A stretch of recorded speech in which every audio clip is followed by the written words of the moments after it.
The envelope sat on the kitchen counter like a landmine wrapped in legal paper. My birthday cake, half-eaten and forgotten, sweated frosting onto a plate nobody remembered to clear. 38 candles worth of wishes, and the only one that mattered just walked out the door with a suitcase and a lawyer's phone number on speed dial. Jennifer didn't even wait until midnight. She served me divorce papers at 7:45, right between the song and the slice, with that rehearsed expression people wear when they've practiced hurting you in the mirror. "Happy birthday, David," she said, and the words tasted like aluminum. I didn't cry.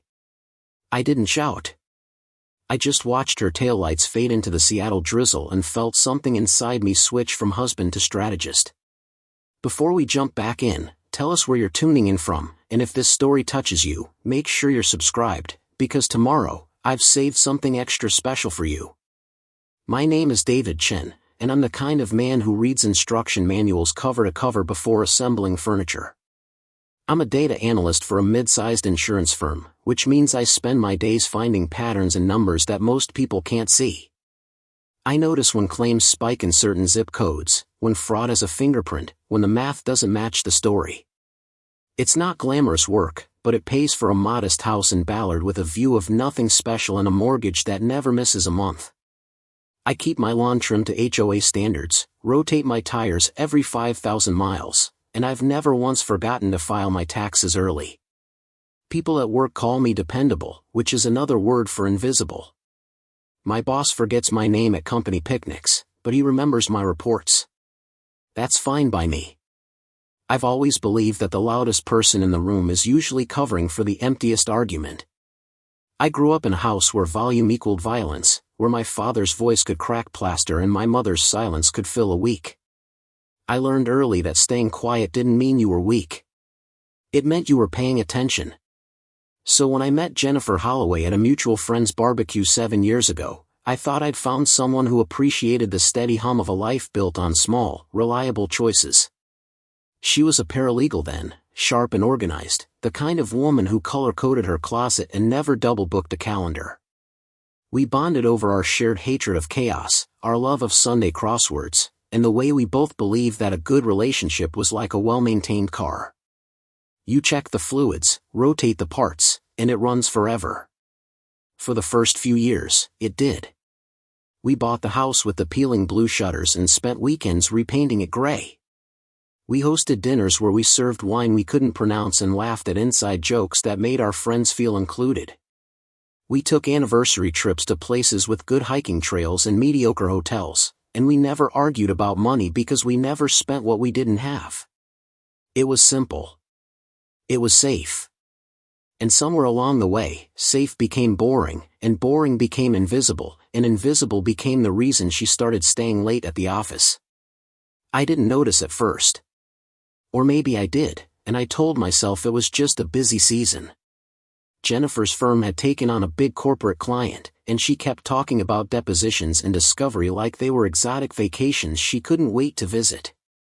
She started dressing sharper, traded her flats for heels, and bought a new perfume that smelled like ambition and something else I couldn't name. When I asked if everything was okay, she kissed my cheek and said she was just finally feeling challenged at work. I believed her because I wanted to, and because the alternative required questions I wasn't ready to ask. The late nights became a pattern. She'd text around 6 to say she'd grab dinner at the office, then roll in around 10 with takeout containers she'd barely touched and excuses that all sounded the same. Big case, demanding partner, deadlines that didn't care about her personal life. I nodded and reheated leftovers and told myself that partnerships were built on patience. But patience has a way of turning into permission, and by the time my birthday rolled around, I'd been giving her permission to disappear for months.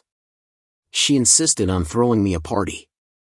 Not a big one, just a few friends, some neighbors, her work colleague Marcus who I'd met exactly twice and whose handshake always felt like he was measuring me for a suit I'd never fit. I didn't want a party.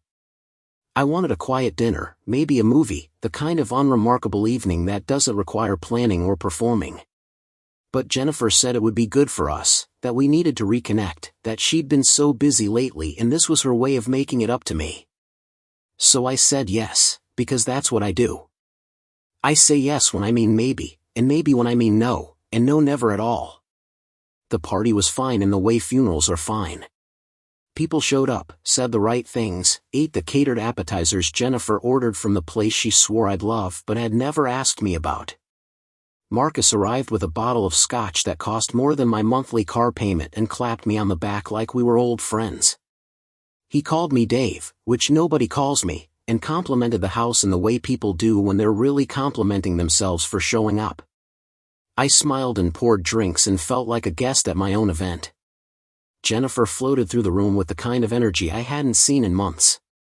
She laughed at jokes that weren't funny, refilled glasses before they emptied, and touched my shoulder in passing like she was marking territory. I caught her checking her phone twice, each time with a look that people get when they're reading something they don't want anyone else to see.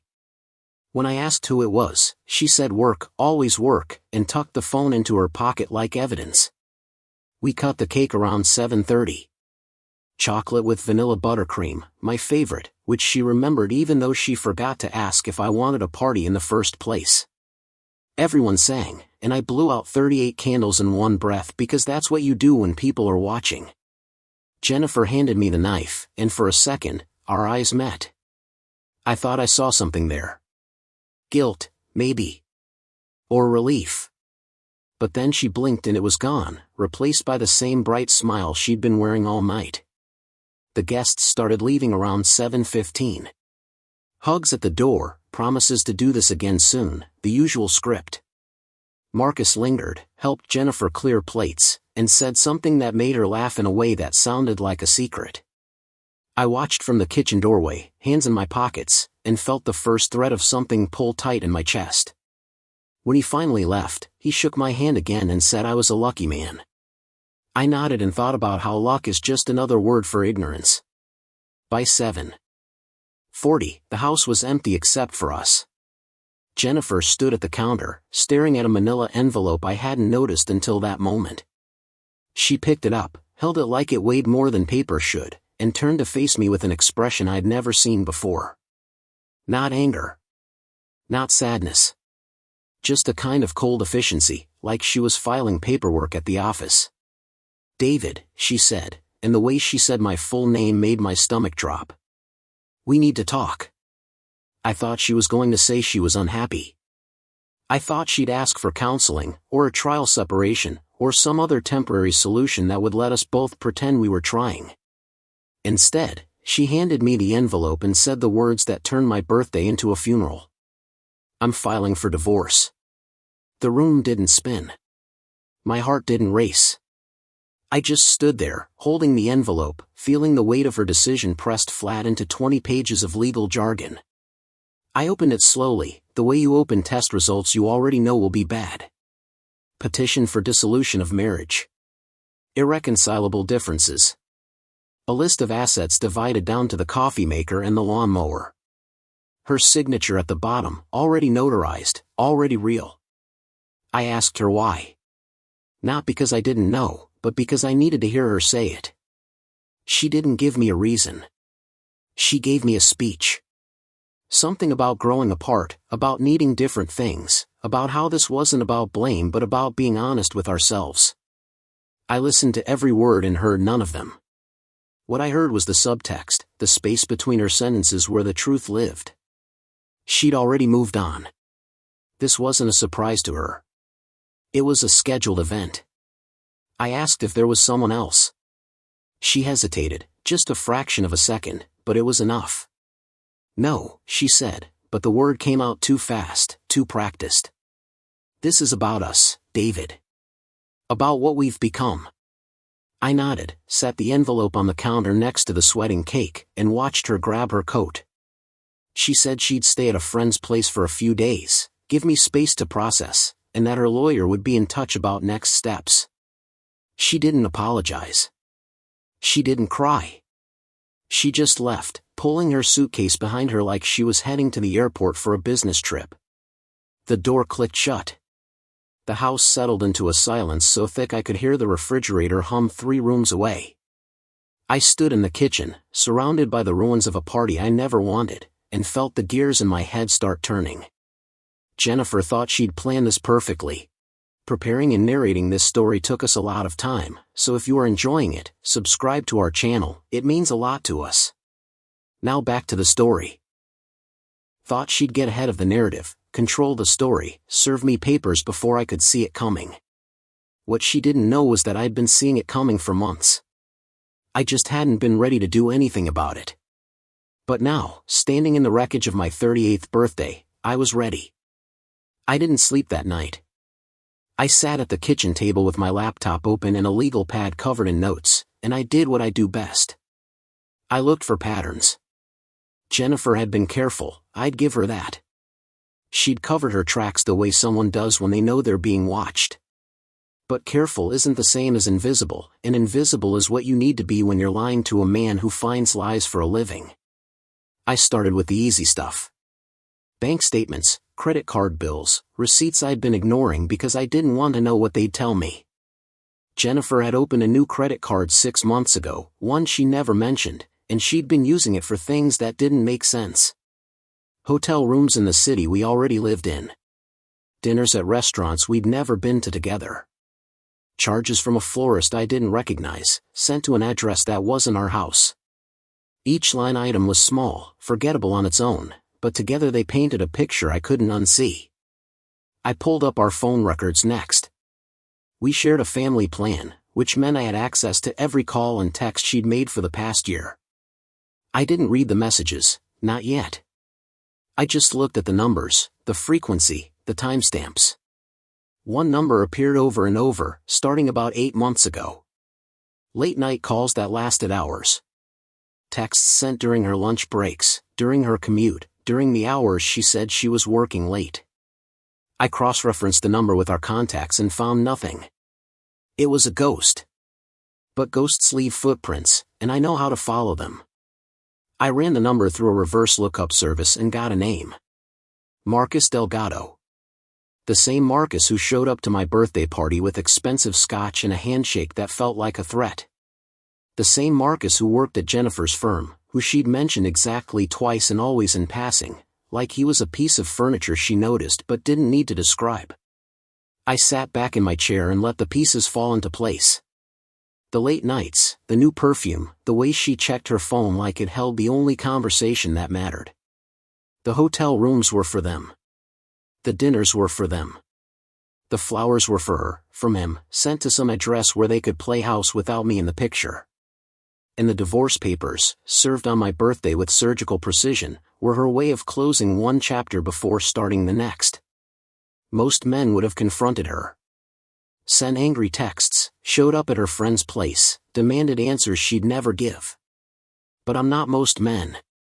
I'm a data analyst, and data doesn't care about feelings. It cares about proof. And proof is exactly what I was going to get. I spent the rest of the night building a file. Every receipt, every bank statement, every phone record. I screenshotted her social media activity, noting the photos she'd posted and the ones she'd been tagged in. I logged the timestamps of her late nights and cross-referenced them with Marcus's public Instagram, where he'd been careless enough to post dinners at the same restaurants, check-ins at the same hotels, always on the same nights Jennifer said she was working late.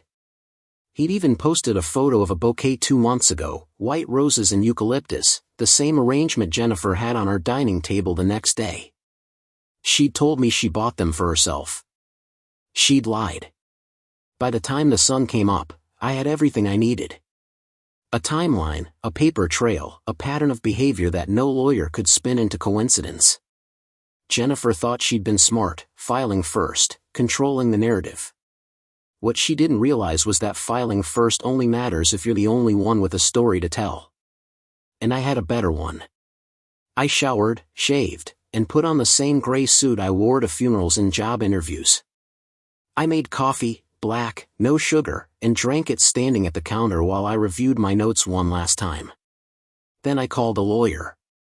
Not just any lawyer, the best divorce attorney in Seattle, a woman named Catherine Morris who had a reputation for taking scorched earth cases and winning them.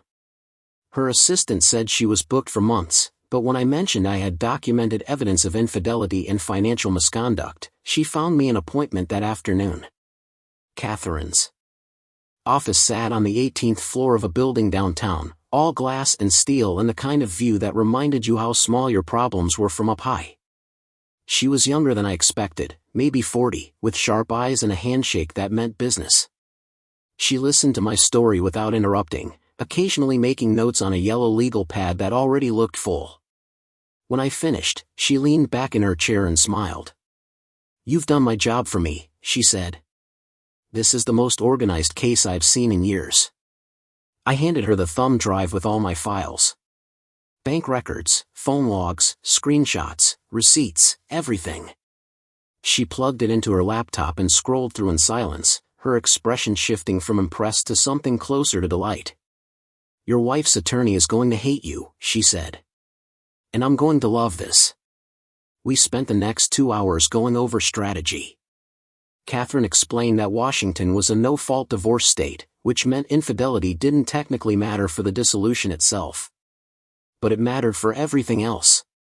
Asset division, spousal support, the narrative in front of a judge. Jennifer had filed claiming irreconcilable differences and asking for an even split of everything we owned. What she didn't expect was for me to counterclaim with evidence that she'd been funneling marital assets into an affair, hiding expenses, and planning her exit for months while I kept paying the mortgage and the bills. Catherine drafted a response that was as cold and precise as a scalpel. "We're not asking for revenge," she said. "We're asking for fairness. And fairness, in this case, means she doesn't get to cheat and profit from it." I signed the papers that afternoon.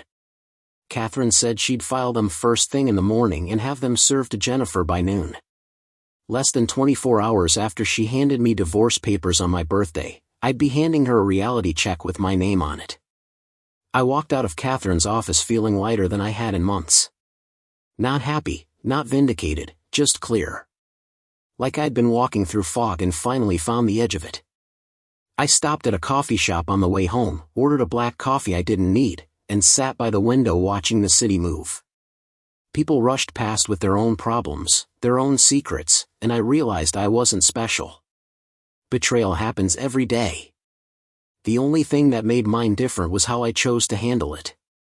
I thought about Jennifer, probably sitting in some borrowed apartment, scrolling her phone, planning her next move with Marcus. I thought about the life we'd built, the house with the gray shutters, the Sunday crosswords, the anniversary trips to nowhere special. None of it had been a lie, exactly. It had just stopped being enough.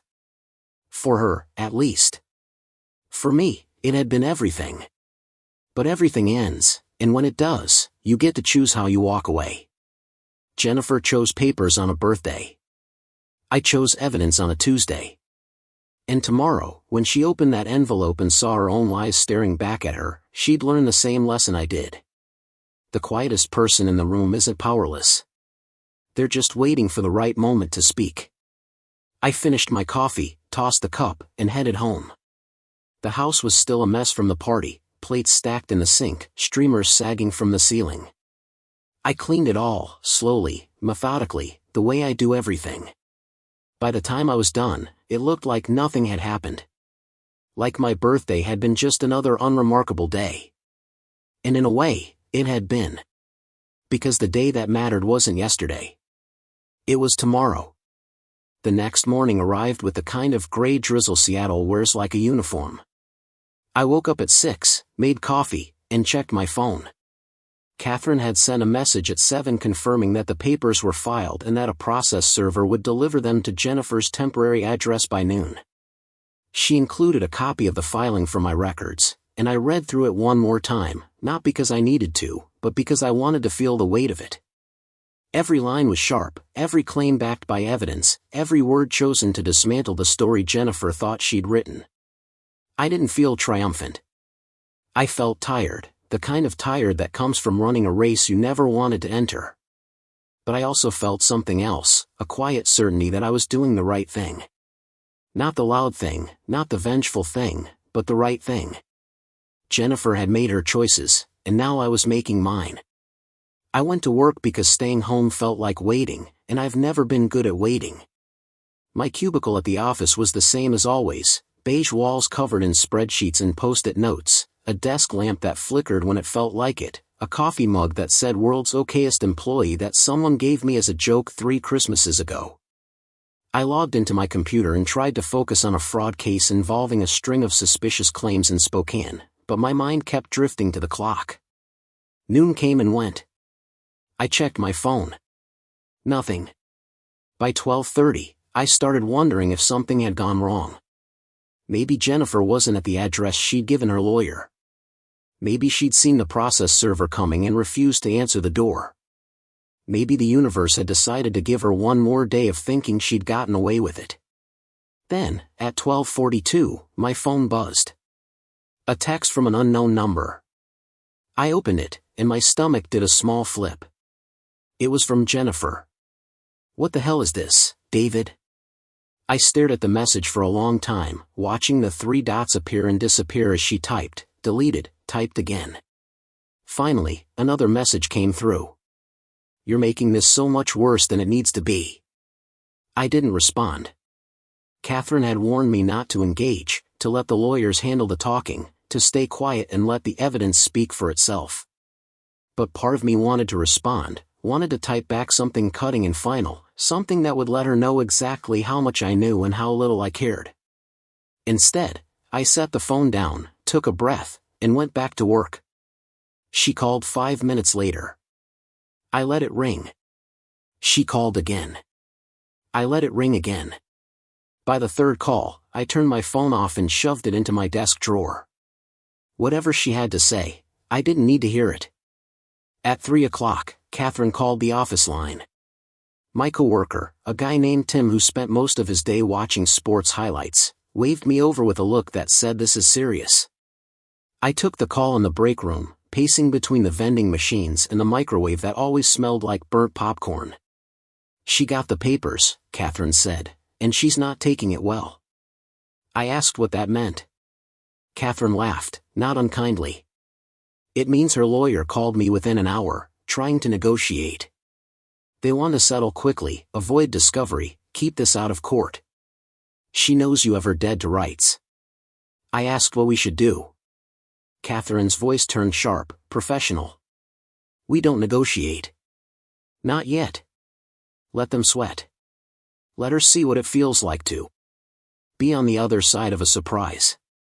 I thanked her and hung up, feeling something close to satisfaction. Not the loud, chest-thumping kind, but the quiet kind, the kind that comes from knowing you played your hand exactly right. I turned my phone back on after work. 17 missed calls, 9 voicemails, a dozen texts. I didn't listen to the voicemails. I didn't read most of the texts. But I skimmed a few, just to see how the story was unfolding. The first few were angry. "You had no right to dig through our finances. You're making yourself look pathetic. This is exactly why we're getting divorced." Then they turned defensive. "I never meant for this to happen. It's not what you think. Marcus and I were just friends." By the end, they were desperate. "Please call me. We can work this out.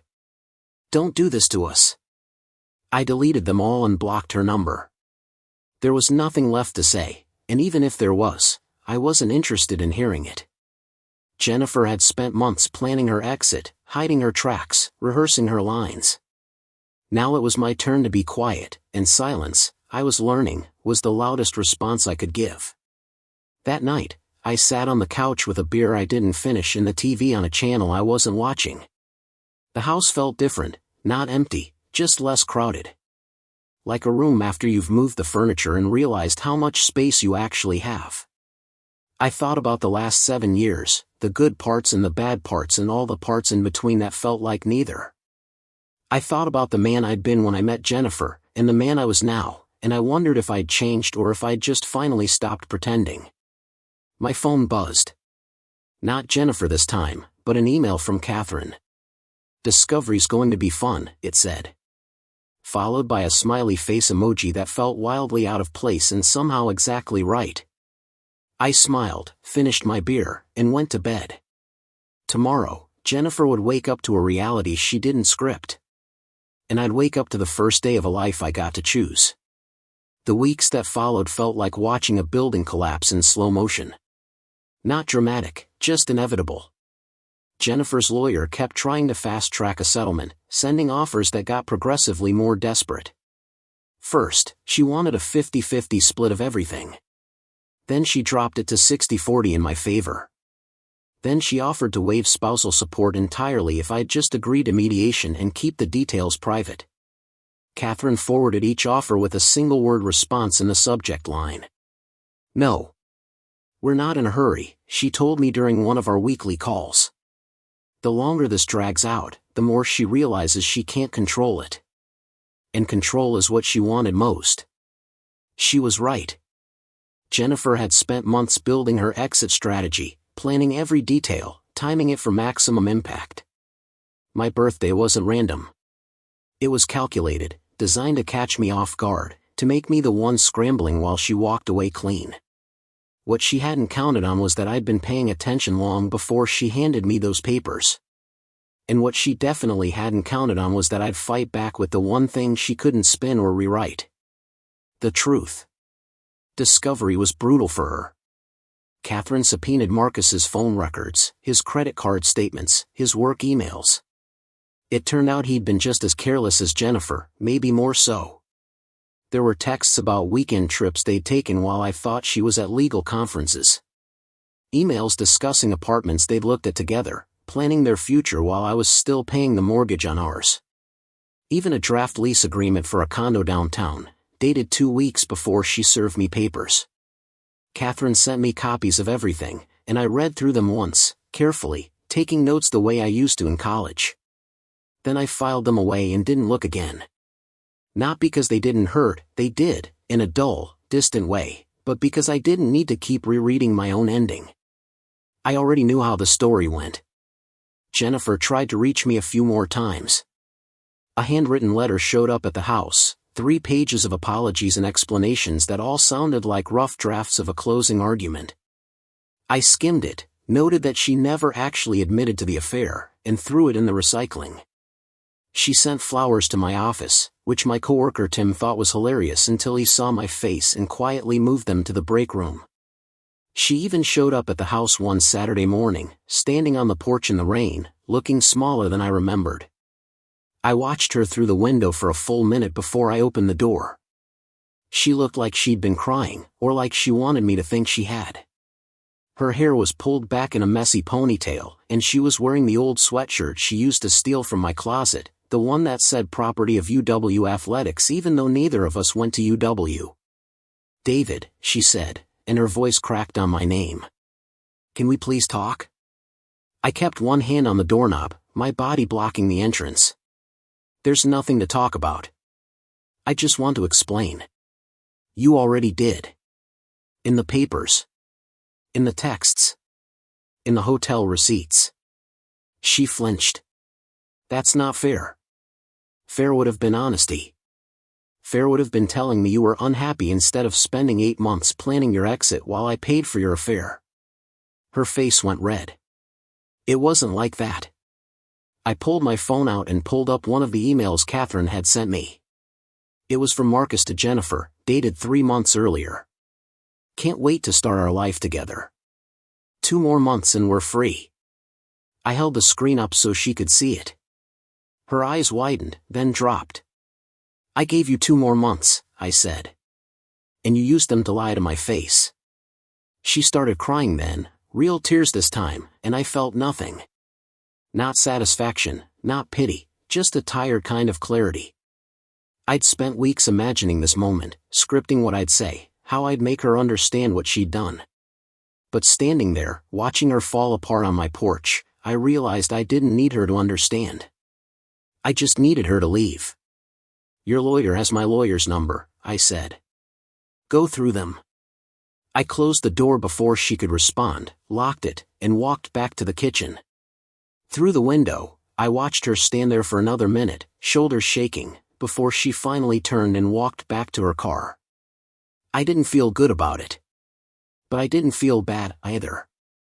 The divorce was finalized on a Tuesday, 3 months after she'd served me on my birthday.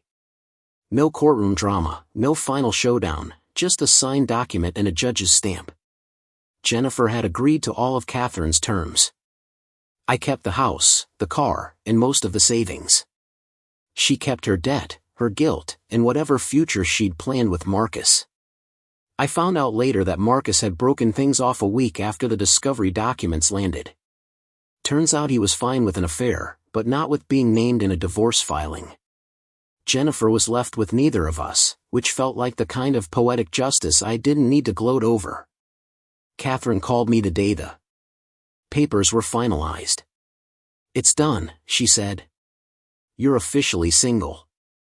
I thanked her, paid her final invoice, and sat in my car for a while, engine off, just breathing. It's done. 2 words that should have felt like relief but mostly felt like exhaustion. I'd won, if you could call it that. I'd gotten justice, if justice was possible in something this messy. But what I mostly felt was free. I drove to the same coffee shop I'd stopped at after my first meeting with Catherine, ordered the same black coffee, and sat in the same seat by the window. The city moved past me, indifferent and busy, and I realized I was part of it now. Not the wronged husband, not the betrayed partner, just another guy starting over on a rainy Tuesday. I thought about what I'd say if someone asked me how I did it, how I went from birthday ambush to clean victory in 90 days. I'd tell them the truth, that I didn't win by being louder or meaner or more vengeful than Jennifer. I won by being quieter, smarter, and more patient. I won by doing what I've always done, paying attention, finding the patterns, and letting the truth do the heavy lifting. But mostly, I'd tell them this: you don't need to destroy someone to walk away from them. You just need to stop letting them destroy you. I finished my coffee, tossed the cup, and walked out into the rain. Somewhere across town, Jennifer was starting a life I'd never be part of. And somewhere in this city, there was a life waiting for me that she'd never touch. I didn't know what that life looked like yet. But for the first time in months, I was okay with not knowing. Because the unknown, I was learning, was better than a story I'd already read. And this time, I'd get to write it myself.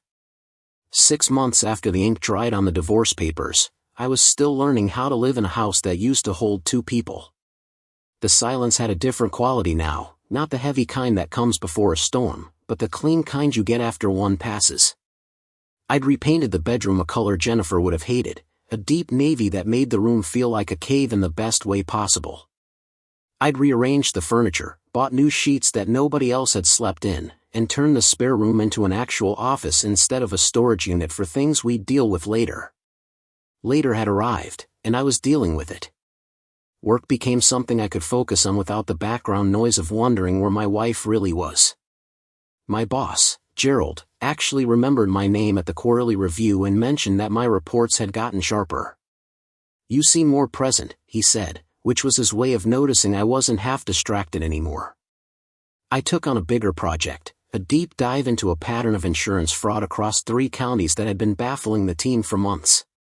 The kind of work that required spreadsheets within spreadsheets, cross-referencing data points until a picture emerged from the static. It felt good to hunt for truth in numbers that didn't have my heart attached to them. I started going to the gym, not because I was trying to become someone new, but because the house got too quiet sometimes around 7 in the evening, right when Jennifer used to come home. The YMCA near my office had that familiar smell of chlorine and old rubber, and the guy at the front desk never asked questions, just scanned my card and nodded. I'd run on the treadmill until my thoughts got simple, then lift weights that were heavy enough to require my full attention. It wasn't about getting ripped or impressing anyone. It was about being tired in a way that led to sleep instead of staring at the ceiling. My neighbor, an older guy named Frank who'd been divorced twice and wore it like a badge of honor, started inviting me over for beers on Friday nights. His backyard had a rusted fire pit and chairs that had seen better decades, and we'd sit there while he told stories about his ex-wives with the kind of humor that only comes from distance. He never asked about Jennifer directly, just made observations about how the grass looked better now that I was the only one deciding when to mow it. "You're gonna be fine," he said one night, gesturing at me with a beer bottle. "You got that look about you. The look of a man who figured something out." I asked what look that was. He took a long drink and smiled. The look that says you're done apologizing for taking up space. I thought about that a lot in the weeks that followed. I'd spent so much of my marriage making myself smaller, quieter, more convenient. Not because Jennifer demanded it, but because I thought that's what partnership meant. Compromise, flexibility, being the steady one while she chased whatever made her feel alive.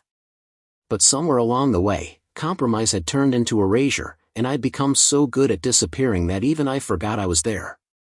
The house started filling up with things that were just mine.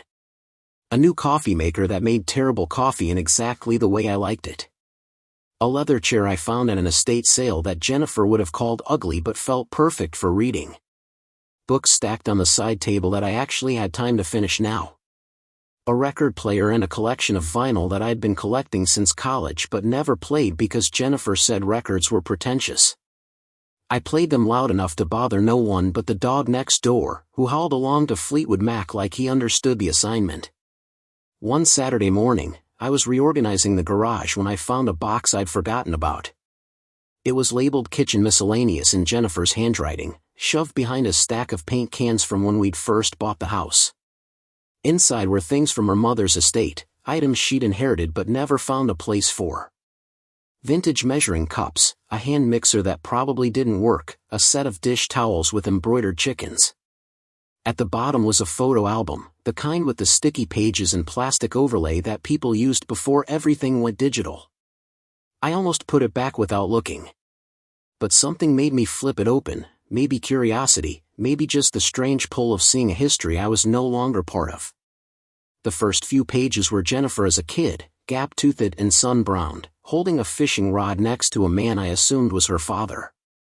He'd died when she was 12, something she only talked about after too much wine and never in detail. Then pages of her in high school, theater productions and prom photos, looking like every version of young and hopeful that exists. Toward the middle, I found us. Our first date at that Ethiopian restaurant where neither of us knew how to eat with injera and spent the whole night laughing at ourselves. A weekend trip to Cannon Beach where the weather was garbage but we didn't care. The photo from the courthouse on our wedding day, just the two of us and a judge who'd done the ceremony in under 10 minutes. We looked happy. Not movie happy, just real happy, the kind that doesn't need an audience. I stared at that photo for a long time, trying to remember the man I'd been then. 31, optimistic, convinced that effort and intention were enough to make anything work. He believed in promises, in the idea that two people could decide to be a team and just do it, day after day, until it became muscle memory. He didn't know yet that some people stop choosing you without ever saying so, that marriages can end long before anyone files paperwork. I closed the album and set it back in the box. I thought about throwing it away, but that felt meaner than necessary. Instead, I taped it shut, wrote Jennifer's stuff on the side, and put it near the door. I'd mail it to her eventually, when it felt less like a statement and more like simple housekeeping. My phone rang while I was hauling the box to the curb. Unknown number. I almost didn't answer, but something told me to pick up. David Chen? Yeah. This is Amanda Rowe. I'm a friend of Catherine Morris. She gave me your number. I tensed. Catherine had been my lawyer, and while the divorce was done, hearing from someone connected to her made my stomach drop. I asked what this was about. Nothing bad, Amanda said quickly. I'm a journalist. I write about family law, specifically divorce cases that highlight systemic issues. Catherine mentioned your case had some interesting elements, particularly around financial documentation and digital evidence. I was hoping we could talk. I leaned against the garage door and watched a kid across the street learn to ride a bike without training wheels. I'm not interested in being a story, I said. I understand. But this wouldn't be about you personally. It would be about how people protect themselves in situations like yours, how they build cases, how the law can work when someone takes the time to do their homework. Your name wouldn't be used. I'd change all identifying details. I asked why it mattered. She paused, and I could hear traffic in the background like she was walking somewhere. Because most people don't know how to do what you did, she said. They panic, they react, they hire lawyers and hope for the best. But you came prepared. You turned evidence into leverage. That's worth writing about because it might help someone else who's in the same position you were 6 months ago. I told her I'd think about it. She gave me her email and said to reach out if I changed my mind, no pressure. We hung up, and I stood there in the driveway, thinking about what she'd said. I hadn't seen myself as someone doing anything special. I just used the skills I already had, paid attention, documented what I saw, and let the facts speak. But maybe that was the point. Maybe the reason most people get blindsided in divorce is because they don't trust themselves to see what's right in front of them. I went inside, opened my laptop, and sent Amanda an email. Let's talk. But I'm not interested in revenge porn or making myself a hero. If you want to write about process and preparation, I'm in. She replied within an hour. That's exactly what I want to write about. We met at a coffee shop downtown the following Tuesday, one of those places that roasts its own beans and has baristas who take the phone art too seriously. Amanda was younger than I expected, maybe early 30s, with red hair pulled into a practical ponytail and a notebook that looked like it had been through a war. She ordered an Americano and got straight to business. Walk me through it, she said. From the moment you suspected something to the moment you walked out of that lawyer's office with a plan. I told her the story in the same methodical way I'd lived it. The gym bag that never got dirty. The cologne that wasn't mine. The credit card statements that didn't match the calendar. I explained how I'd used reverse phone lookups, cross-referenced receipts, tracked patterns in her behavior the same way I tracked patterns in insurance fraud.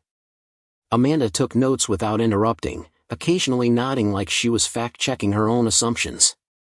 When I got to the part about finding Marcus's number in the phone records, she stopped me. Did you ever think about confronting her before you had all the evidence? Every day, I said. But confrontation without proof is just noise. And noise gives people room to rewrite the story. I wanted the story locked down before I said a word. She wrote that down, underlining something twice. That's the part people miss, she said. They want the emotional release of the confrontation, but they don't realize it tips their hand.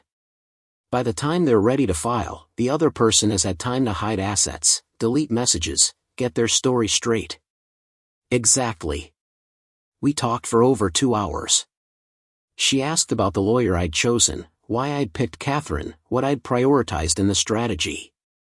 I told her about the decision not to negotiate early, to let Jennifer sweat, to use discovery as a tool rather than a formality. Amanda seemed particularly interested in the digital evidence, the emails and texts that Marcus had been careless enough to leave behind. Most people don't realize how much of their lives are documented now, she said. Every transaction, every message, every GPS ping. It's all there if you know where to look. And if you're willing to look, I added. That's the hard part. Admitting you need to. She closed her notebook and leaned back, studying me. Can I ask you something personal? Go ahead. Do you regret any of it? The way you handled it, the evidence, the strategy.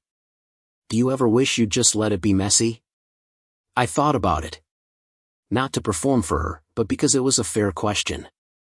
I'd spent months being surgical about my divorce, treating it like a project instead of a life falling apart. Some people might call that cold. Some might say I'd robbed myself of the emotional catharsis that comes from screaming and breaking things and letting the hurt out loud. No, I said finally. Messy wouldn't have felt more honest. It would have just felt more like what she expected. And I was done meeting expectations. Amanda smiled, the kind of smile that said she'd found her angle. That's the headline right there. The article came out 3 weeks later in a mid-sized online publication that focused on legal issues and personal finance.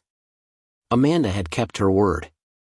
No names, no identifying details, just the story of a man who discovered infidelity and used patience and preparation to navigate his divorce on his terms. The comments section was predictably split. Half the people called me a hero. The other half called me calculating and cold. A few accused me of being controlling, of turning a relationship into a spreadsheet. I read through the comments once, then closed the tab. People were going to see what they wanted to see, and that was fine. I didn't need strangers to validate the way I'd handled the worst year of my life. But then something unexpected happened. My email inbox started filling up. Messages from people who'd read the article, who were going through their own divorces or suspecting their own partners, who wanted advice on how to document, how to prepare, how to stay calm when everything felt like it was burning down. Most of them started the same way. I don't know if you'll read this, but I saw your story and I need help. I didn't reply to all of them. Some were too specific, too deep in the weeds of their own situations for me to offer anything useful. But a few stood out. A woman in Portland whose husband had opened credit cards in her name. A man in Spokane whose wife had been funneling money to her boyfriend for over a year. A younger guy in Tacoma who'd just found out his fiancée had a whole second life he'd never suspected. I started replying. Not as a therapist or a guru, just as someone who'd been there and figured out a way through. I told them the same things Catherine had told me.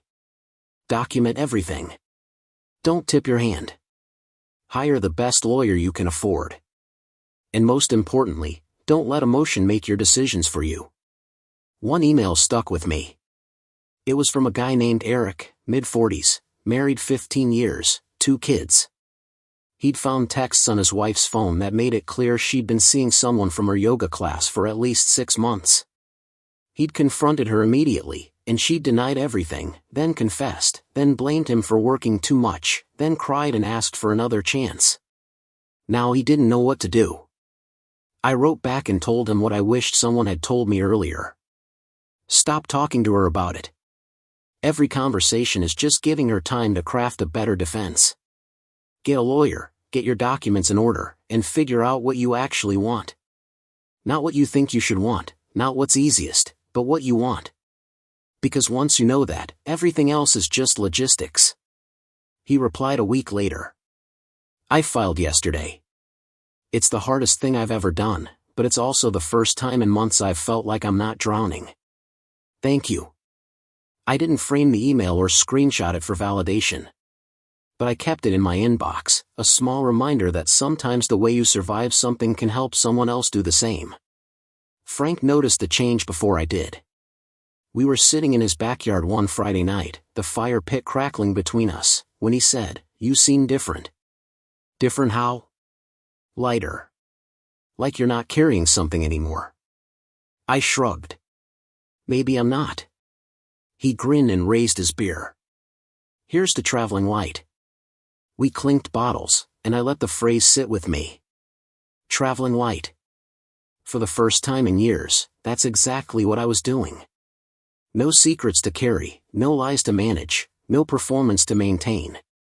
Just my own life, built on choices I made, filled with things I actually wanted. It wasn't perfect. Some mornings I still woke up reaching for someone who wasn't there. Some nights the house felt too big, too quiet, too full of spaces that used to hold routines I'd taken for granted.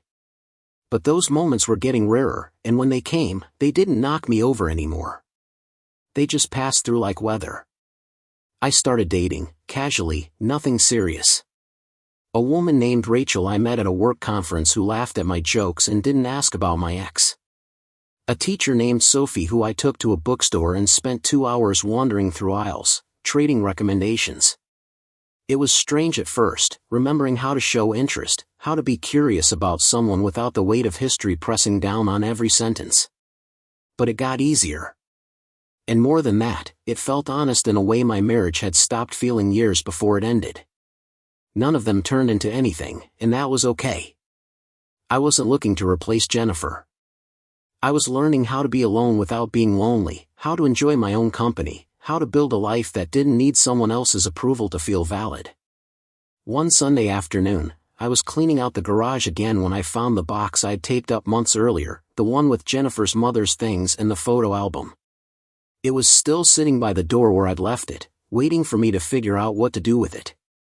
I picked it up, carried it to my car, and drove across town to the address I'd found online, the condo Jennifer and Marcus had moved into a few months after the divorce.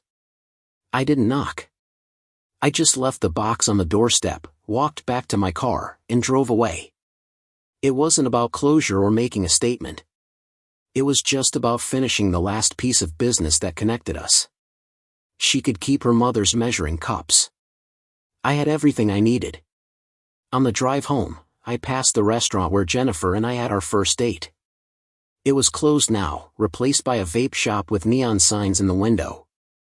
I felt a small twinge of something, not quite sadness, just the awareness that even the places we build memories in don't last forever. But that was okay. Memory is portable. You carry it with you, and eventually, you learn which ones to keep and which ones to set down. By the time I pulled into my driveway, the sun was setting, painting the sky in shades of orange and pink that felt almost too perfect to be real. I sat in the car for a moment, engine off, watching the light fade, and felt something settle in my chest. Not happiness, exactly. Just peace. The house was mine. The choices were mine. The life ahead of me was mine. And for the first time and longer than I could remember, that felt like enough. Inside, I made dinner, something simple, pasta with garlic and olive oil and whatever vegetables were left in the fridge. I ate at the kitchen table, the one that used to feel too big for one person but now felt just right. I washed the dishes by hand, dried them, put them away. Then I poured a glass of whiskey, the good kind I'd been saving for no particular reason, and sat on the back porch watching the stars come out. Frank's light was on next door, and I could hear the faint sound of a baseball game drifting through his open window. Somewhere down the street, a dog barked. A car door slammed. Life continued in all its ordinary, unremarkable ways, and I was part of it. My phone buzzed. A text from Eric, the guy I'd been corresponding with. Just wanted to say thanks again. Signed the papers today. Starting over feels terrifying and amazing at the same time. I typed back. It gets less terrifying and more amazing. Trust me. He sent back a thumbs up, and I set the phone down. The whiskey was smooth and warm, and I let it sit on my tongue before swallowing. I thought about all the versions of myself I'd been over the past year. The husband who didn't see it coming. The detective who documented the lies. The strategist who played the long game. The man who walked away with his dignity intact. All of them were true. All of them were necessary. But the version I liked best was this one, the one sitting on a porch, drinking good whiskey, watching the world turn without needing to control it. I stayed out there until the glass was empty and the stars were bright enough to navigate by. Then I went inside, locked the door, and climbed into bed. The sheets still smelled faintly of the lavender detergent I'd switched to after Jennifer left, and the room was dark in the way that felt safe instead of lonely. I closed my eyes and thought about tomorrow. There was no drama. Waiting for me, no ambush, no crisis to manage. Just work, and the gym, and maybe a beer with Frank if the weather held. Simple things. Good things. Things I'd chosen. Traveling light, I thought, and smiled in the dark. Somewhere across town, Jennifer was living her own life, one I'd never be part of again. And that was fine. She'd made her choices, and I'd made mine. The difference was, I could sleep at night knowing mine had been honest. The ceiling fan hummed above me, steady and familiar. I matched my breathing to it, in and out, until my thoughts began to blur at the edges. I wasn't waiting for anything anymore. Not for apologies, not for closure, not for some grand moment that would make everything make sense. I was just here. Living my life. Moving forward. And that, I realized as sleep pulled me under, was the whole point. The months continued to stack up like books on a shelf, each one a little lighter than the last. I stopped counting time in terms of before and after the divorce, and started measuring it in smaller, more immediate ways. The project at work that finally broke open and earned me a commendation from the regional director. The first time I hosted people at my house and didn't apologize for anything. The morning I realized I'd gone an entire week without thinking about Jennifer at all. Tim from work, the guy who watched sports highlights at his desk, invited me to join a recreational softball league. I hadn't played since college, and even then I'd been mediocre at best, but I said yes because saying yes had started to feel easier than it used to. We played on Thursday nights at a park near Green Lake, a bunch of guys in their 30s and 40s who took the game just seriously enough to keep score but not seriously enough to practice. I played second base and made errors that would have embarrassed my teenage self, but nobody cared. We'd finish the game, win or lose, and head to a bar across the street where the beer was cheap and the air conditioning barely worked. We'd talk about nothing, work, traffic, the Mariners bullpen, whose kid was starting kindergarten. Normal stuff. Easy stuff. The kind of conversations that didn't require excavating your past or explaining your damage. One night after a game, Tim asked if I was seeing anyone. I told him I'd gone on a few dates but nothing had stuck. He nodded like he understood. "You're not ready yet." I asked what made him say that. He finished his beer and signaled for another. "You got that look. Like you're still figuring out who you were without her. Until you know that, nobody else is gonna fit right." I wanted to argue, but he wasn't wrong. I was still in the process of becoming someone, not the man I'd been before Jennifer, and not the man I'd been during the marriage, but someone new. A third version, built from the pieces I'd kept and the ones I'd thrown away. It was messy work, and it wasn't finished yet. But it was happening. I started taking weekend trips by myself, short drives to places I'd always meant to visit but never had. The San Juan Islands, where I rented a kayak and paddled around until my arms ached. Mount Rainier, where I hiked a trail that kicked my ass and reminded me I wasn't 20 anymore. A small town on the coast where I stayed in a motel with a view of the ocean and spent 2 days reading books and eating fish and chips from a place that only took cash. Traveling alone was different than I expected. Not lonely, just quiet in a way that let me hear my own thoughts without someone else's commentary. I could stop when I wanted, eat where I wanted, change plans without negotiating. It sounds selfish when I say it out loud, but it didn't feel selfish. It felt like reclaiming something I'd given away without noticing. On one of those trips, to a small mountain town called Leavenworth, I met a woman named Claire. She was sitting alone at a brewery, sketching in a notebook, and when I walked past her table, she looked up and smiled like we already knew each other. "You look lost," she said. "Just trying to decide between the IPA and the stout." She pointed at her glass. "Go with the stout. The IPA tastes like someone's lawn." I laughed and ordered the stout. When it arrived, she asked if I wanted to sit, and I did. We talked for 3 hours, the kind of conversation that wanders through topics without needing a map. She was a graphic designer from Bellingham, up for the weekend to clear her head after a breakup. I told her I was doing the same, minus the design work. She laughed and said breakups seemed to be a regional hobby. We didn't exchange numbers. We didn't make plans to see each other again. When the brewery closed, we walked to our cars, and she hugged me like an old friend.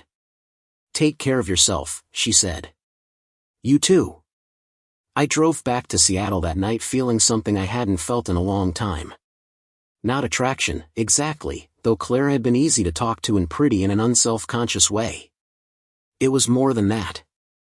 It was the feeling of being myself, completely and without performance, and having someone respond to that person instead of the version I thought they wanted to see. It made me realize how much of my marriage had been performance. Not in a malicious way, just in the way all relationships require some degree of editing. You smooth your rough edges, emphasize your better qualities, downplay the parts of yourself that don't fit the story you're both trying to tell. But somewhere along the way, I'd smoothed so much that I'd lost track of the original shape. Now I was finding it again. And it turned out I liked the guy I was becoming. Work kept me busy enough to stay out of my own head. The fraud case I'd been working on closed successfully, resulting in the recovery of over $2 million in false claims and the arrest of 3 people who'd been running the scheme for years. Gerald called me into his office to tell me the company was promoting me to senior analyst, a title that came with a raise and a corner cubicle that had a window. "It's not much of a view," he said, gesturing at the parking lot below. "But it's yours."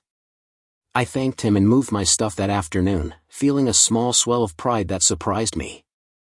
I'd been working at the same company for almost a decade, doing good work, staying under the radar. The promotion wasn't about finally being seen.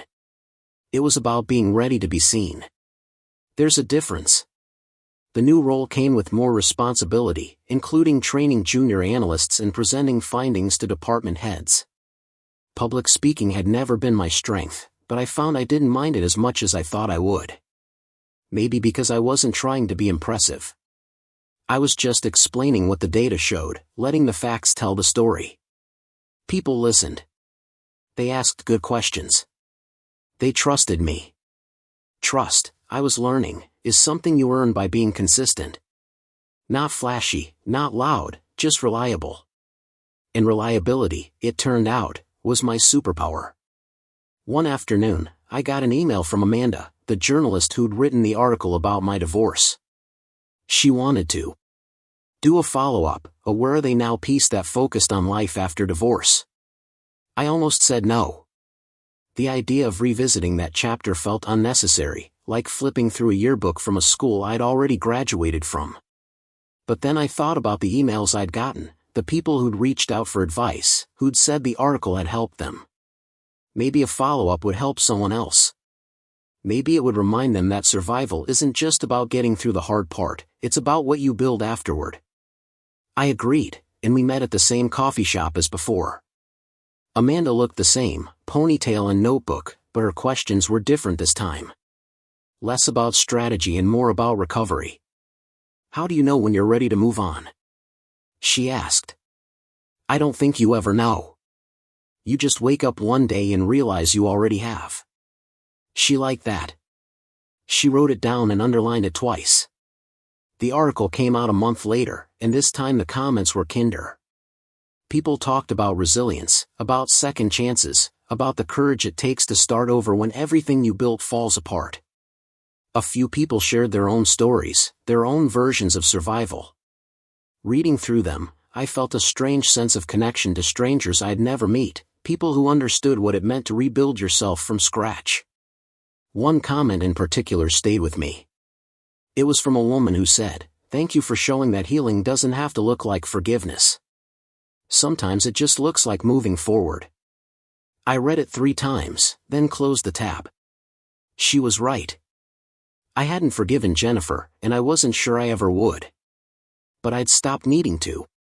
Forgiveness, I realized, was overrated. What mattered more was letting go, not of the hurt, but of the need to carry it everywhere.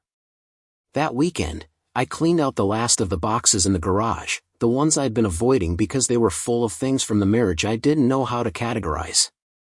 Wedding gifts we'd never used. Framed photos I'd taken down but couldn't throw away. A set of coffee mugs from our honeymoon in Vancouver, back when honeymoons still felt like the beginning of something instead of the peak. I sorted everything into 3 piles. Keep, donate, trash. Most of it went to donate. The mugs, the picture frames, the waffle maker we'd received as a wedding gift and used exactly once. I kept a few things, not because they meant something, but because they were useful. A good knife, a cast iron pan, a blanket that was warmer than anything else I owned. By the time I finished, the garage looked like it belonged to a person instead of a museum. Clean, organized, ready for whatever came next. I stood in the driveway, hands on my hips, and felt a quiet satisfaction that didn't need an audience. Frank wandered over with a beer in hand and surveyed the work. Spring cleaning in November? Something like that. He handed me the beer and nodded at the donation pile. You getting rid of her or getting rid of the past? Both. Same thing, really. He clinked his bottle against mine. Smart man. We stood there in the driveway as the sun dipped below the roofline, the sky going pink and orange in that way it does in the Pacific Northwest when the weather cooperates. Frank told me about his latest project, refinishing a deck that didn't need refinishing but gave him something to do. I told him about the promotion, the softball league, the trips I'd been taking. You sound happy, he said. I'm getting there. He smiled. That's all any of us can do. After he left, I carried the donation boxes to my car and drove them to a Goodwill across town. The kid working the donation door barely looked at me as he loaded the boxes onto a cart. No questions, no judgment, just another transaction and a day full of them. I drove home feeling lighter, not because the boxes were gone, but because I'd finally let myself get rid of them. That night, I made dinner and ate it on the back porch, watching the stars come out one by one. My phone stayed inside. The TV stayed off. It was just me, the sound of the wind moving through the trees, and the deep, settled quiet of a life that belonged to me. I thought about Jennifer, briefly, wondering if she ever thought about me. Probably not. She'd moved on in her own way, whatever that looked like. And I'd moved on in mine.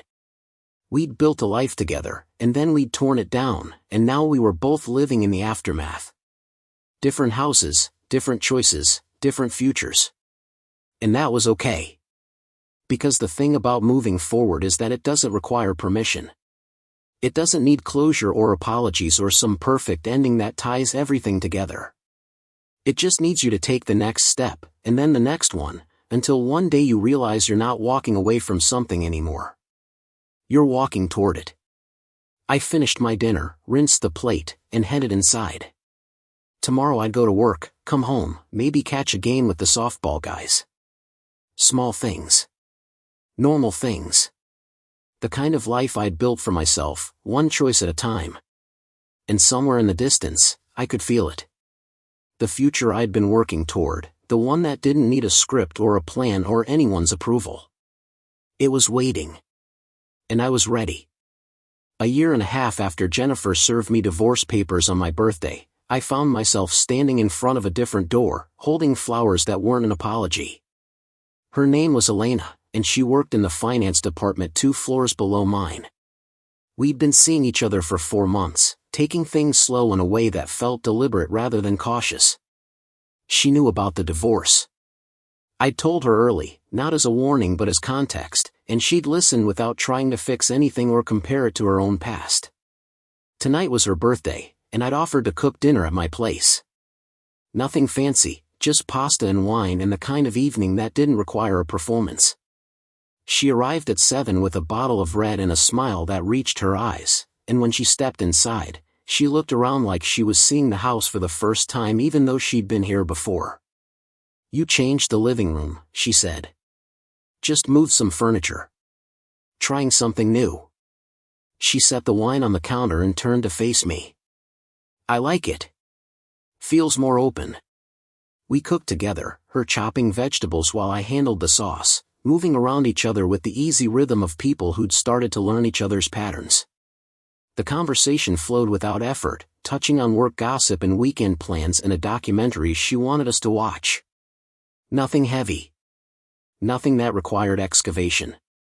When we sat down to eat, candles flickering between us, she raised her glass. "To birthdays that don't suck," she said. I clinked my glass against hers. "To new traditions." We ate slowly, and somewhere between the main course and dessert, I realized something had shifted. Not in the room, but in me. I wasn't comparing Elena to Jennifer. I wasn't waiting for the other shoe to drop or looking for patterns that would tell me when to run. I was just here, present, enjoying a meal with someone I genuinely liked. After dinner, we moved to the couch with the rest of the wine. Elena kicked off her shoes and tucked her feet under her, comfortable in a way that made the space feel shared rather than borrowed. She asked about the photo on the shelf, a recent one of me and Frank at a Mariners game, both of us wearing caps and ridiculous grins. "That's my neighbor. He's basically adopted me." She smiled. "Everyone needs a Frank." We talked until the candles burned down and the wine bottle sat empty on the coffee table. When she said she should probably head home, I didn't try to convince her to stay. I just walked her to the door, helped her into her coat, and kissed her goodnight in a way that promised more without demanding it. "Drive safe," I said. "Always do." After she left, I cleaned up the kitchen, blowing out the candles and washing the dishes by hand. The house was quiet again, but it didn't feel empty. It felt full in a different way, like the space had room for possibility now instead of just memory. I thought about the version of myself who'd stood in this same kitchen 18 months ago, holding divorce papers and feeling like the ground had opened beneath him. That man had been hurt, angry, determined to take control of a situation that felt wildly out of control. He'd done what he needed to do, documented the lies, built the case, walked away with his dignity intact. But that version of me was gone now, not erased but evolved. I wasn't bitter anymore. I wasn't hunting for patterns in every conversation or waiting for betrayal to announce itself. I'd learned that trust isn't something you give blindly or withhold defensively. It's something you build, slowly, with someone who shows you they're worth the risk. Elena might be that person. Or she might not. Either way, I was okay with finding out. The next morning, I woke up to a text from her. "Last night was perfect. Thank you for making my birthday feel special." I typed back. "You made it easy." Frank caught me smiling at my phone while I was checking the mail later that day. He raised an eyebrow. "That the finance girl? Her name's Elena." He grinned. "She got a sister?" I laughed and headed back inside, tossing the junk mail into recycling and keeping the one envelope that mattered, a letter from Eric, the guy I'd been corresponding with over email. He'd written to say his divorce was final, that he'd gotten custody of his kids, that he was starting to feel like himself again. At the end, he'd written, "You told me it gets easier. You were right." I set the letter on the counter and felt a quiet pride that had nothing to do with ego. I'd survived something hard, and in surviving it, I'd learned how to help someone else do the same. That mattered more than any revenge or vindication ever could. Work continued to be steady, satisfying in the way good work is when you care about doing it right. The promotion had opened doors, and I'd walked through them without hesitation. I was mentoring 2 junior analysts now, teaching them the same things I'd had to learn the hard way. Pay attention to the details. Trust the data. Don't let emotion cloud your judgment. One of them, a kid named Jordan, asked me once how I stayed so calm under pressure. I thought about it for a moment before answering. I learned that panic doesn't solve problems. Patience does. He nodded like he was filing that away for later, and I hoped he'd remember it when he needed it. That weekend, I drove out to the coast again, this time with Elena. We rented a cabin overlooking the water and spent 2 days doing nothing but walking the beach, eating too much seafood, and talking about everything and nothing. On the last night, we sat on the deck watching the sun set over the ocean, wrapped in blankets against the cold. "Can I ask you something?" she said. "Always. Do you ever think about her? Your ex?" I considered lying, softening the answer, but Elena deserved honesty. "Sometimes. Not in the way I used to. Just in passing, like remembering a chapter 1 already finished." She nodded, understanding in a way that didn't require explanation. "I think that's healthy. Not forgetting, just not living there anymore." "Exactly." We sat in comfortable silence as the sun dipped below the horizon, painting the sky in shades of purple and gold. I thought about the man I'd been when I married Jennifer, full of hope and intention and the belief that love was enough. Then I thought about the man I'd become after the divorce, scarred but stronger, wiser in ways I hadn't wanted to learn.